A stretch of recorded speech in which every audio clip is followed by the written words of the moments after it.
Terima kasih buat Bapak Gembala yang sudah mempercayakan pelayanan ini kepada saya, juga seluruh jemaat. Ya, puji Tuhan semua karena anugerah Tuhan ya, bahkan kita boleh ada sampai hari ini semua karena anugerah Tuhan. Dan hari ini tema firman Tuhan adalah bergerak bersama Tuhan. Ya, bergerak bersama Tuhan. Ini satu tema yang berat, Saudara. Ya, kenapa? Karena banyak orang Kristen itu ya merasa cukup, dia sudah menjadi Kristen, ya sudah cukup ya. Asal percaya ya sudah cukup, pokoknya berjalan saja, ya kemana arah angin membawa ya sudahlah, berjalan saja. Lalu sehingga dia mengalami banyak ya hambatan, kegagalan, ya terus tuduh Tuhan salah, Tuhan jahat, salah nikah, Tuhan yang salah pilih jodoh, Tuhan yang salah pilih kerjaan, Tuhan lagi yang salah. Ya pokoknya segala yang salah itu ya dilimpahkan sama Tuhan, padahal ketika dia hidup dia tidak melibatkan Tuhan. Saudara, saya percaya Tuhan itu Tuhan yang bergerak. Ya, dia terus bergerak, dia terus bekerja dengan rencananya, dan seharusnya kita, ya anak-anak Tuhan pun ikut di dalam pergerakan Tuhan itu. Ya, dan kita tidak boleh hanya tinggal di dalam keadaan kita, tetapi kita juga harus mengikuti pergerakan Tuhan. Ya, dan saya bersyukur Saudara, apalagi melihat keadaan zaman sekarang, ya mari kita mulai membuka mata, ya. Dunia ini sedang tidak baik-baik saja. Ya, dunia ini sedang ada di dalam pergolakan, dalam goncangan, Saudara ya. Bahkan firman Tuhan ya tergenapi, ya semua yang ditulis hari demi hari mulai terus tergenapi. Bahkan kita melihat kemarin ya, Pak Jokowi sudah memberikan satu pesan berita buruk ya, khusus buat yang ada di Indonesia. Akan terjadi kenaikan harga barang-barang semuanya, bahkan ada yang sampai 90%. Kenapa? Karena harga minyak dunia naik. Ya, juga semua faktor pengiriman, kontainer-kontainer yang begitu terbatas, itu semua mempengaruhi. Firman Tuhan sudah berkata akan datang masa yang sukar. Tapi Alkitab bilang, orang yang benar akan tetap hidup oleh percayanya. Orang yang benar akan tetap hidup oleh percayanya. Ya, bagaimana start awal kita mengikuti pergerakan Tuhan? Tuhan adalah benar, Tuhan adalah kudus, Tuhan adalah suci. Karena itu kita harus mengikuti. Ya, yang pertama ya kita harus hidup kudus, kita suci, kita mengikuti Tuhan. Karena kita nggak mungkin bisa berjalan bersama dalam lawatan Tuhan kalau kita tidak mengikuti ya sifat-sifat Tuhan itu sendiri. Saya bersyukur, saya baru pulang dari Semarang tadi malam. Ya, saya diberi kesempatan berbicara di depan hampir 1.000 hamba Tuhan yang ada di Indonesia. Ya, dan itu adalah sebuah kesempatan yang luar biasa, Saudara. Karena ya siapa saya ya hingga Tuhan boleh memilih berbicara di depan hamba-hambanya. Ya, dan benar-benar kemarin kita berdoa, kita mengerang. Kalau Saudara nanti melihat di YouTube saya ada judulnya Pemurnian Gereja. Gereja harus dimurnikan, yang dimulai dari hamba Tuhan sendiri, dari rumah Tuhan sendiri, yang harus dimurnikan terlebih dahulu. Ya, saya berkata di sana, ya kita punya Tuhan yang bergerak, kita harus ikut bersama dengan Tuhan dalam pergerakan Tuhan. Saya bersyukur Saudara, 2019 saya mulai dapat tuntunan Tuhan. 2019 ketika saya berdoa, saya bertanya, Tuhan, ya Tuhan mau bawa kemana pelayanan saya ini? Ya rasanya, ya kayaknya ya kok begini-begini saja gitu ya. Jadwal pelayanan tidak kurang banyak Saudara, tetapi ya saya merasa seperti di Solo dulu pun ketika Tuhan bawa kami ke Jakarta, ya saya merasa stuck ya, padahal jadwal banyak Saudara, pelayanan tiap hari. Ya ke gereja tiap hari, keliling perusahaan tiap hari khotbah. Tapi saya rasa stuck ya, saya tidak mengikuti pergerakan Tuhan. Saya mulai berdoa, lalu akhirnya saya berpuasa, setiap hari saya mencari wajah Tuhan, dan akhirnya ya Tuhan mulai bicara, aku akan bawa kamu keluar dari kota Solo. Ya, tapi saya tidak menyangka kalau Tuhan itu ternyata ya membawa saya keluar dari kota Solo, karena saya baru beli rumah waktu itu di Solo, Saudara. Jadi rasanya berat untuk saya berkata iya, dan saya bilang waktu itu Tuhan di rekening saya nggak ada uang 5 miliar untuk pindah ke kota yang mana Tuhan tunjukkan. Ya saya punya anak 3 yang udah sekolah, bagaimana saya bisa membawa mereka? Kalau ada uang kan saya langsung bilang, oke, kemana Tuhan? Tapi saya ingat Abraham, Tuhan bilang, pergi ke satu negeri yang akan aku tunjukkan. Abraham belum tahu kemana negeri yang akan Tuhan tunjukkan. Ya Tuhan tidak beri dia peta, Saudara. Kalau Tuhan beri dia ya map, maka matanya akan tertuju di peta itu. Tetapi Karena Abraham tidak ada petunjuk sama sekali, sehingga setiap dia sampai ke satu tempat untuk bermalam, dia selalu membangun mezbah. Dia membangun mezbah artinya apa? Dia mencari Tuhan, dia meminta tuntunan Tuhan. Harusnya di dalam pelayanan kita ini mencari Tuhan, mencari tuntunan Tuhan, jangan berpuas hanya di sini. Ya, ayo ikut dalam pergerakan Tuhan. Akhirnya kami dibawa pindah ke Jakarta, sampai di Jakarta tidak ada pelayanan, rasanya mau balik. Tapi karena saya mau ikuti pergerakan Tuhan terus Tuhan bilang akan ada perkara besar yang aku kerjakan bagi kamu dari kota Jakarta. Saya melihat hari-hari ini Tuhan genapi itu, saudara. Ya, Tuhan mulai genapi, ya sampai tahun 2019 yang lalu, saya berdoa lagi, Tuhan, ya pergerakanmu apa nanti ke depan ini? Saya juga mau mengikuti pergerakan itu. Lalu saya mulai dapat Tuhan bilang, ambil alih dunia media.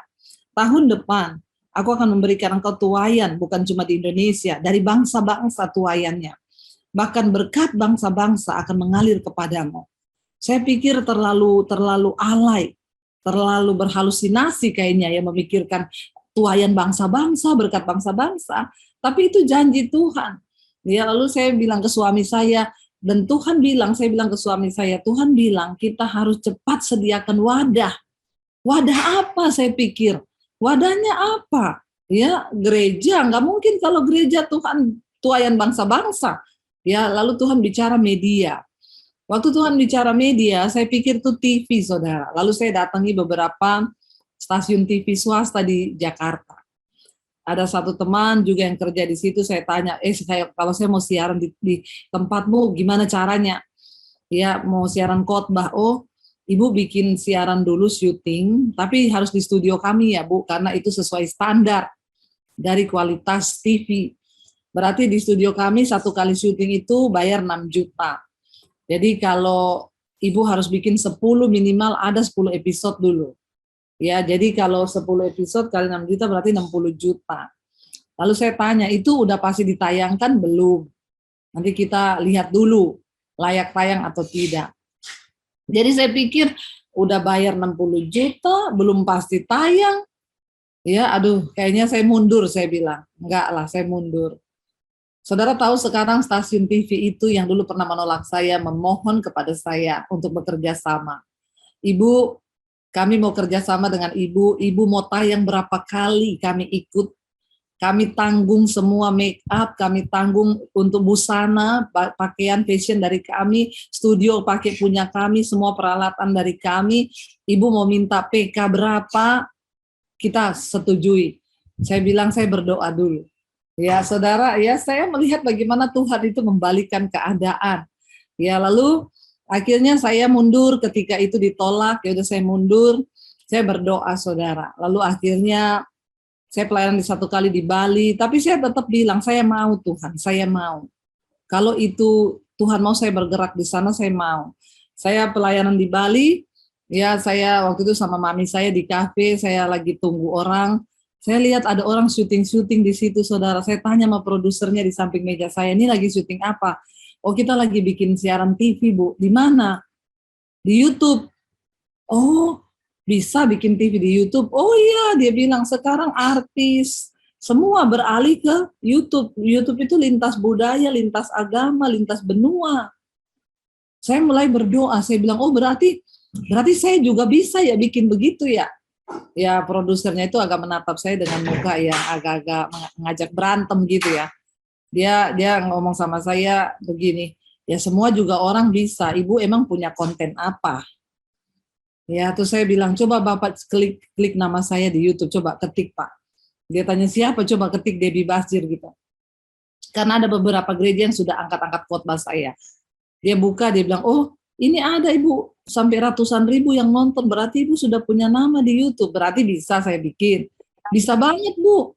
Dari situ saudara saya pulang, saya memulai dengan peralatan yang ada. Kita pakai waktu itu iPhone, pakai handphone, syuting, apa yang Tuhan taruh saya syuting. Ya akhirnya saya mulai bikin, ya bisa beli kamera kecil-kecilan yang sederhana, saya syuting tentang akibat dosa tersembunyi. Pokoknya apa yang Tuhan taruh itu saya khotbahin waktu akibat dosa tersembunyi. Karena saya taruh di situ nomor untuk konseling, saudara. Tiba-tiba orang masuk konseling, ya Mereka mulai terbuka dengan dosa, mulai dari jemaat, pengerja, full timer, bahkan istri gembala. Ternyata orang Kristen itu masih banyak dosa-dosa tersembunyi. Ya, saya berdoa di sini tidak ada. Amin. Ya, jangan bilang tidak ada yang ngaku. Ya, saya berdoa supaya kita semua beres di hadapan Tuhan. Jangan simpan dosa-dosa tersembunyi. Ya, mau itu kenajisan, percabulan, homoseksual, lesbian, kepahitan, kebencian, buang semua itu. Tuhan mau kita beres di akhir zaman, jaga hidup dalam kekudusan, saudara. Nggak bisa main-main dengan Tuhan hari-hari ini.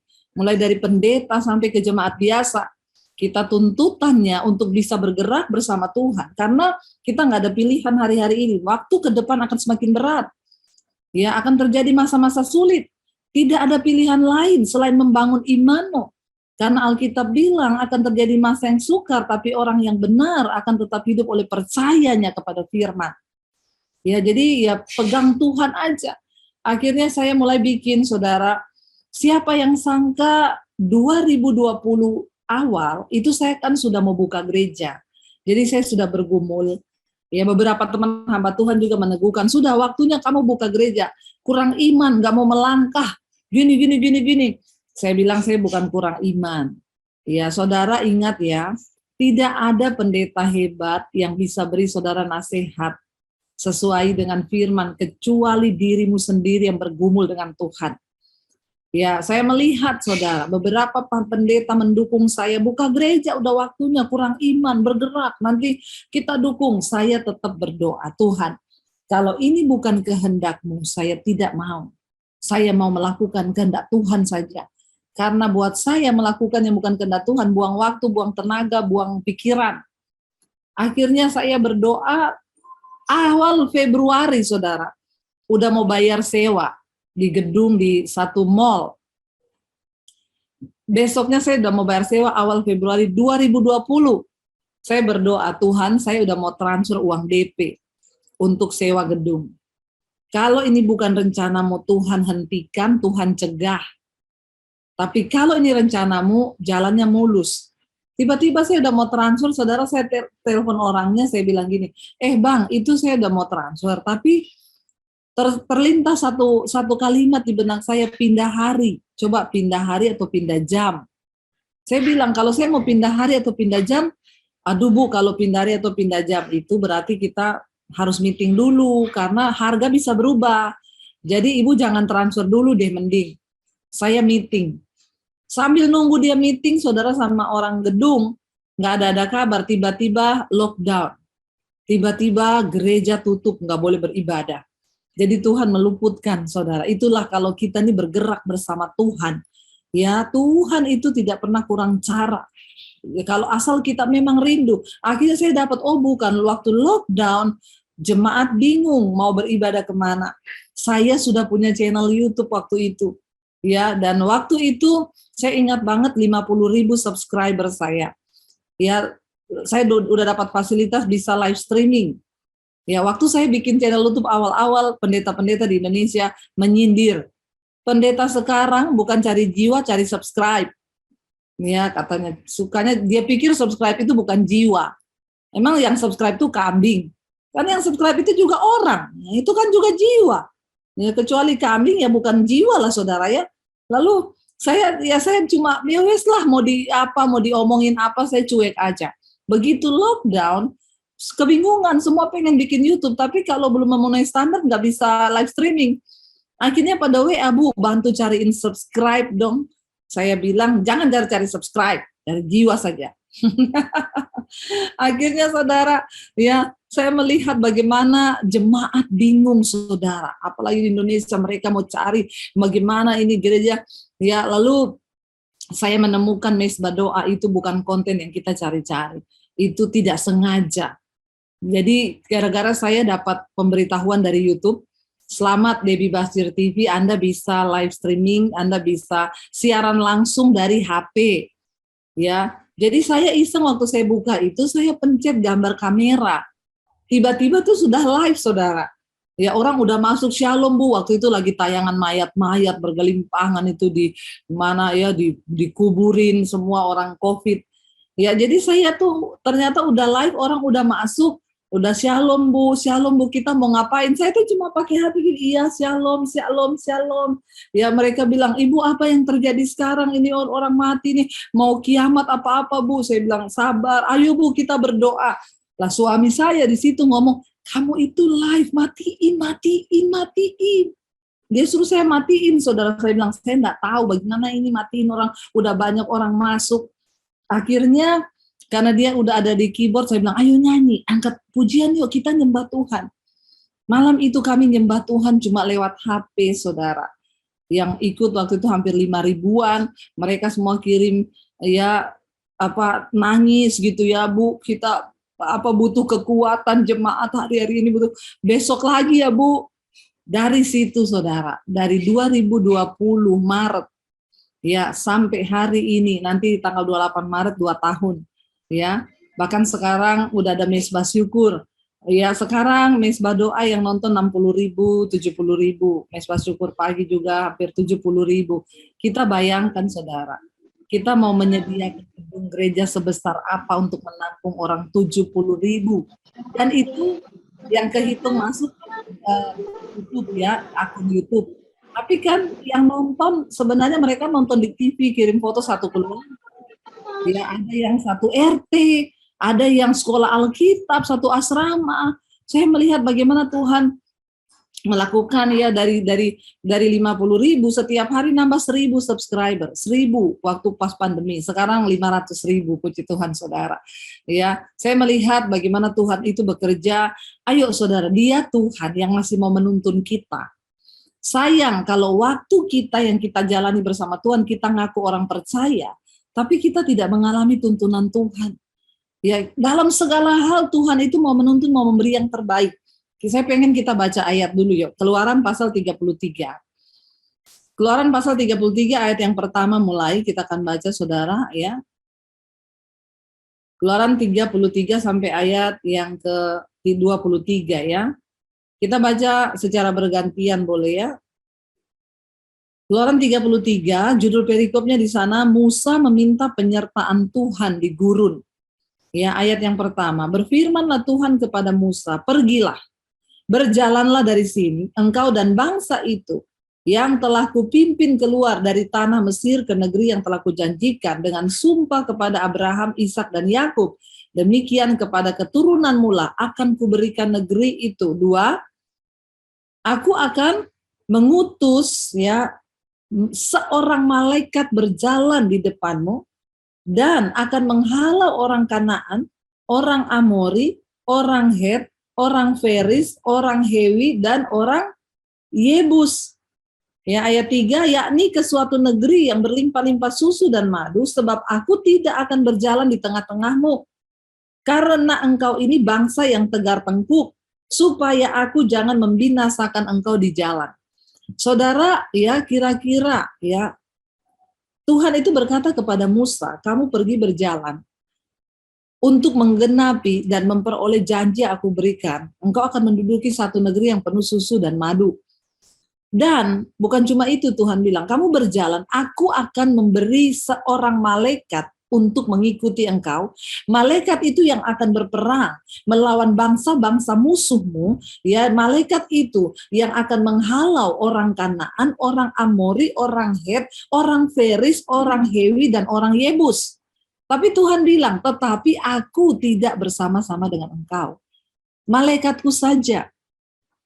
Saudara, kalau orang yang hanya mencari berkat, dia akan ngomong, yes, nggak apa-apa Tuhan, yang penting kasih malaikatmu, janjimu sudah di depan nih, negeri yang penuh susu dan madu, bahkan kemenangan demi kemenangan. Malaikat itu yang akan menghalau segala musuh-musuh. Saya mau tanya kalau sama saudara, kira-kira hari ini Tuhan bilang gini, berjalanlah kamu, genapi semua rencana dan cita-citamu di hidupmu.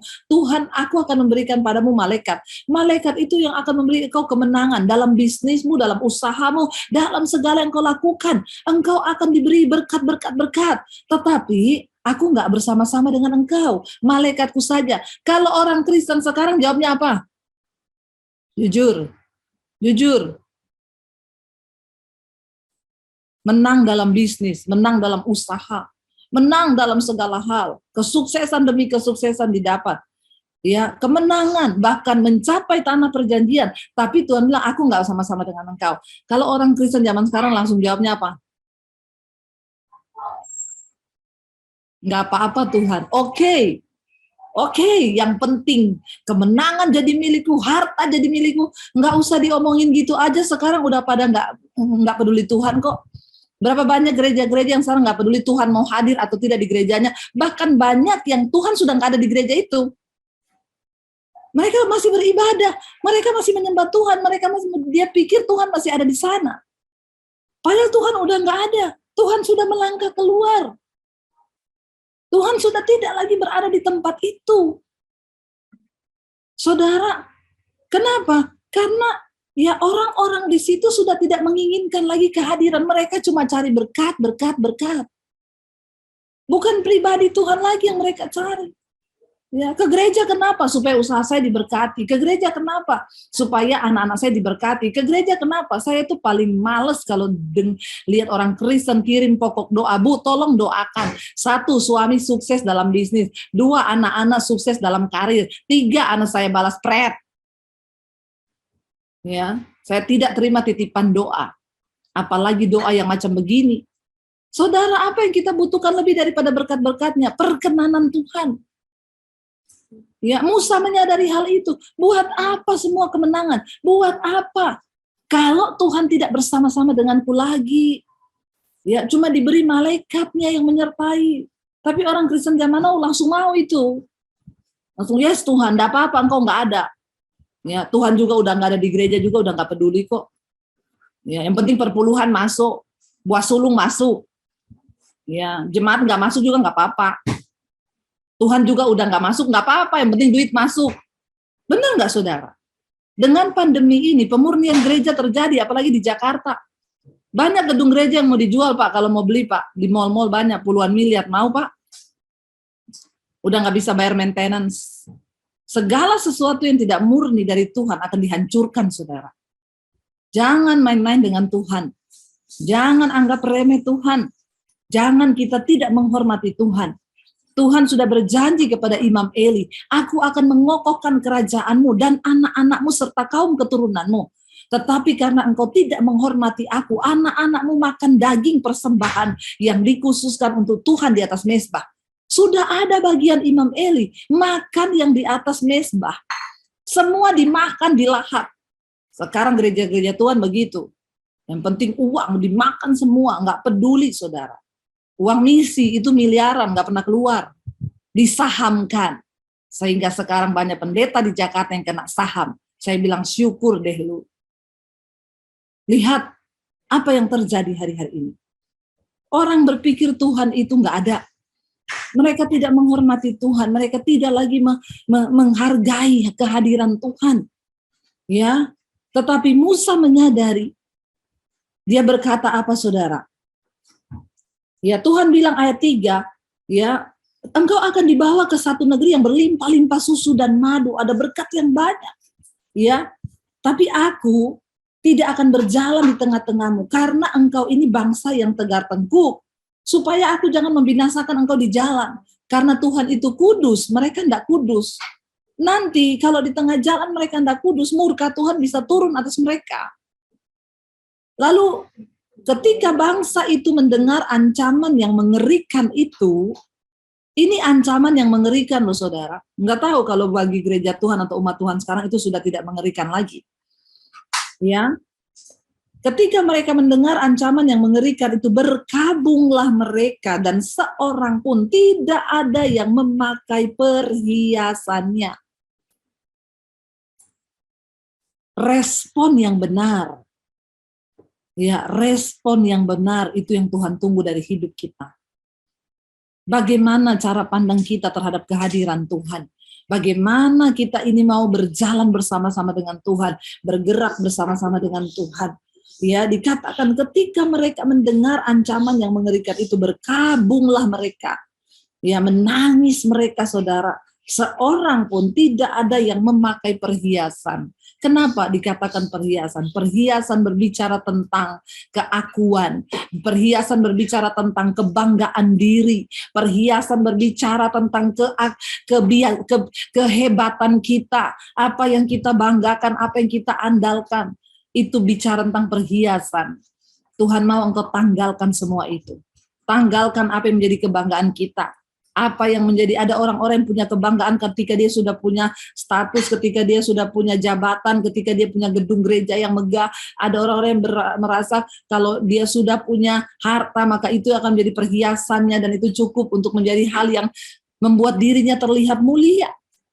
Tuhan mau kita tanggalkan, saudara. Ayat 5, berfirmanlah Tuhan kepada Musa, katakanlah kepada orang Israel, kamu ini bangsa yang tegar tengkuk. Bayangkan saudara, kasih Tuhan ya. Ini bangsa tegar tengkuk, ini bangsa keras kepala. Tuhan masih mau membawa mereka. Kenapa? Karena Tuhan sudah berjanji. Dan kalau dia sudah berjanji, dia nggak pernah tarik janjinya. Dia tepati. Walaupun bangsa ini keras kepala, tegar tengkuk, dia bilang, ya, bangsa ini keras kepala, berfirmanlah, ya, katakan kepada Musa, katakan kepada orang Israel, kamu ini bangsa yang tegar tengkuk, jika aku berjalan di tengah-tengahmu sesaat pun, sebentar saja, tentulah aku akan membinasakan kamu. Kenapa? Tuhan itu kudus. Ya, sebab oleh sebab itu tanggalkanlah perhiasanmu, maka aku akan melihat apa yang akan kulakukan kepadamu. Sekali lagi, Tuhan memerintahkan agar mereka menanggalkan perhiasan. Tanggalkan keakuan kita. Tanggalkan apa yang menjadi kebanggaan, ya, tanggalkan apa yang menjadi ya sesuatu yang kita anggap mulia di dalam hidup ini, saudara. Ya, Tuhan benci dengan semua itu. Ya, apa yang menjadi perhiasan kita hari ini. Ya, mari kita tanggalkan itu, jangan bawa itu di hadapan Tuhan. Lalu dikatakan di sana, Tuhan bilang, aku akan melihat apa yang akan kulakukan kepadamu. Ayat 6, demikianlah orang Israel tidak memakai perhiasan lagi sejak itu dari Gunung Horeb. Ayat 7, sesudah itu Musa mengambil kemah dan membentangkannya di luar perkemahan, jauh dari perkemahan, dan menamainya kemah pertemuan. Setiap orang yang mencari Tuhan, keluarlah ia pergi ke kemah pertemuan yang di luar perkemahan. Ya, apabila Musa pergi ke kemah itu, bangunlah seluruh bangsa itu dan berdirilah mereka masing-masing di pintu kemahnya, dan mereka mengikuti Musa dengan matanya sampai ia masuk ke dalam kemah. Ayat 9, apabila Musa masuk ke dalam kemah itu, turunlah tiang awan dan berhenti di pintu kemah, dan berbicaralah Tuhan dengan Musa.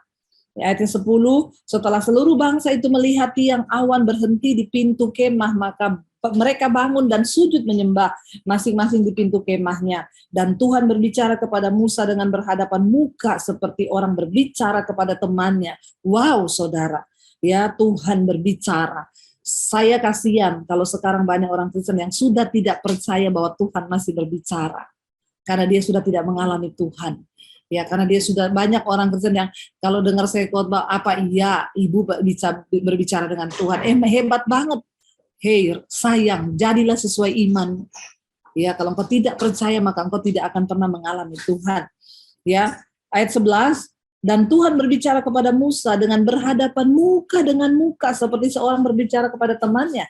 Kemudian kembalilah ia ke perkemahan, tetapi abdinya Yosua bin Nun, seorang yang masih muda, tidaklah meninggalkan kemah itu. 12, lalu berkatalah Musa kepada Tuhan, memang engkau telah berfirman kepadaku, suruhlah bangsa ini berangkat, tetapi engkau tidak memberitahukan kepadaku siapa yang akan kau utus bersama-sama dengan aku. Namun demikian engkau berfirman, aku mengenal namamu, dan juga engkau mendapat kasih karunia di hadapanku. Ayat 13, maka sekarang jika aku kiranya mendapat kasih karunia di hadapanmu, beritahukanlah kiranya jalanmu kepadaku, sehingga aku mengenal engkau. Ya, supaya aku tetap mendapat kasih karuniamu di hadapanmu. Ingatlah bahwa bangsa ini umatmu. Ya, ayat 14, lalu ia berfirman, aku sendiri hendak membimbing engkau dan memberikan ketentraman kepadamu. Tuhan sendiri, dia berfirman, berkatalah Musa kepadanya, jika engkau sendiri tidak membimbing kami, janganlah suruh kami berangkat dari sini. Musa bilang, kalau bukan engkau yang menyertai, Kalau bukan Engkau sendiri yang menuntun, kalau bukan Engkau sendiri yang membimbing kami, jangan Engkau suruh kami berangkat. Walaupun di depan ada negeri yang penuh susu dan madu, walaupun janjimu yang menyertai, walaupun ada malaikat yang akan memberi kami kemenangan, selama Engkau tidak berjalan bersama kami, jangan suruh kami berangkat. Itu yang dibikin lagu, saudara. Bila Engkau tak besertaku, ku tak mau berjalan. Ku perlu Tuhan, pimpin langkahku dengan kasih karuniamu. Jangan berjalan tanpa Tuhan, saudara. Ya, ayat 15 Tuhan Musa berkatalah Musa kepadanya, jika engkau sendiri tidak membimbing kami, janganlah suruh kami berangkat dari sini. Ayat 16, dari manakah gerangan akan diketahui bahwa aku telah mendapat kasih karunia di hadapanmu, yakni aku dengan umatmu ini. Bukankah karena engkau berjalan bersama-sama dengan kami, sehingga aku dan umatmu ini dibedakan dari segala bangsa yang ada di muka bumi. Apa yang membedakan hidup kekristenan kita, saudara? Hanya ketika Tuhan berjalan bersama kita. Hanya ketika Tuhan, bukan soal gerejamu besar. Gereja besar iblis bisa kasih. Uang banyak, setan bisa kasih. Pergi ke Gunung Kawi, jadi kaya. Sudah banyak kok orang yang kaya cari ke Gunung Kawi minta kekayaan. Ya. Apa yang membuat hidup kita berbeda? Cuma satu, waktu penyertaan Tuhan ada dalam hidup kita. Anda mau cari kaya, usah cari Tuhan, bisa kaya. Kerja keras, halalkan segala cara, jual narkoba juga bisa kaya. Tapi engkau tidak mendapat perkenanan Tuhan. Apa yang kita butuhkan lebih dari segala-galanya di hidup ini? Penyertaan Tuhan. Waktu dia berjalan bersama-sama dengan kita. Sehingga kita bergerak bersama-sama dengan dia, saudara. Sini dikatakan, ya Musa berkata, dari mana gerangan akan diketahui bahwa aku telah mendapat kasih karunia di hadapanmu? Yakni aku dengan umatmu ini. Bukankah karena engkau berjalan bersama-sama dengan kami? Sehingga aku dan umatmu ini dibedakan dari segala bangsa yang ada di muka bumi. Ayat 17, berfirmanlah Tuhan kepada Musa, juga hal yang telah kukatakan ini akan kulakukan. Karena engkau telah mendapat kasih karunia di hadapanku, dan aku mengenal engkau. Saudara, bagaimana kita bisa mendapatkan kasih, penyertaan, dan Tuhan berjalan bersama kita? Ingat, Tuhan mengenal kita. Dalam Timotius dikatakan, di dalam rumah yang besar banyak perabot, ada yang mulia, ada yang tidak mulia. Barang siapa yang menyucikan dirinya, dia akan dipakai Tuhan menjadi perabot yang mulia untuk tugas yang mulia. Dan ayat itu berkata, karena Tuhan mengenal siapa milik kepunyaannya. Karena itu orang yang menyebut dirinya anak Tuhan, dia wajib meninggalkan segala kejahatannya dan hidup di dalam perkenanan Tuhan. Banyak orang ngaku anak Tuhan, banyak yang ngaku hamba Tuhan. Tapi kita nggak bisa main-main. Tuhan mengenal siapa milik kepunyaannya. Mau kita pinter bahasa roh, mau kita bisa bernubuat, ingat Tuhan nggak bisa dibohongi. Dia tahu siapa yang sungguh-sungguh menjadi hambanya. Siapa yang sungguh-sungguh menjadi anak pilihannya. Orang yang mau terus menguduskan diri. Orang yang setiap saat, setiap menit, setiap detik ada dalam pertobatan. Yang berkata, Tuhan, aku mau perkenanan-Mu. Aku mau kejar apa yang berkenan di mata-Mu. Jangan menipu diri, apalagi menipu Tuhan, karena dia nggak bisa ditipu. Dikatakan di sini, saudara, Tuhan bilang, aku berkenan kepadamu. Kenapa? Sebab aku mengenal engkau. Apakah Tuhan tidak mengenal semua orang di dunia ini? Dia tahu semua orang. Tapi bicara tentang pengenalan, itu bicara tentang ada hubungan yang dekat. Ya, saya tahu Bapak Gembala lewat IG. Saya bisa melihat kegiatannya, tapi saya tidak kenal Bapak. Karena saya belum pernah bergaul. Saya belum pernah ketemu langsung. Saya belum mengenal bagaimana pribadimu. Tuhan tahu setiap kita. Tapi maaf, yang dikenal Tuhan. Ini yang menjadi poinnya, saudara. Karena waktu Tuhan datang, dia cuma cari orang yang dikenal. Bukan yang dia tahu. Makanya Yesus berkata kan, bukan setiap orang yang berseru padaku Tuhan, Tuhan yang akan masuk dalam kerajaan Allah. Pada akhirnya Tuhan akan berkata, enyah engkau daripadaku, karena aku tidak mengenal engkau. Tahu, Tuhan tahu. Tapi kenal tidak. Maaf saudara, mari kita membuka mata kita hari-hari ini. Jangan sampai kita terlambat menjadi orang yang dikenal Tuhan. Milikilah hati yang selalu mau hancur di hadapan Tuhan. Minta perkenanannya. Mau saudara di kamar mandi nangis, mau di mobil nangis, mau di mana saja nangis. Bilang, Tuhan, apa yang kau inginkan aku lakukan. Beritahu apa yang Tuhan mau dari hidupku. Beritahu Tuhan, jangan cuma datang sama Tuhan, minta jawaban, minta jawab Tuhan masalahku, pergumulanku, utangku, ini kupret. Ya, bosan saudara kalau kita cuma jadi orang Kristen yang terus minta tanpa pernah duduk diam dan berkata, ini hidupku. Apa yang kau mau dari aku Tuhan? Biar aku mendapatkan perkenanan.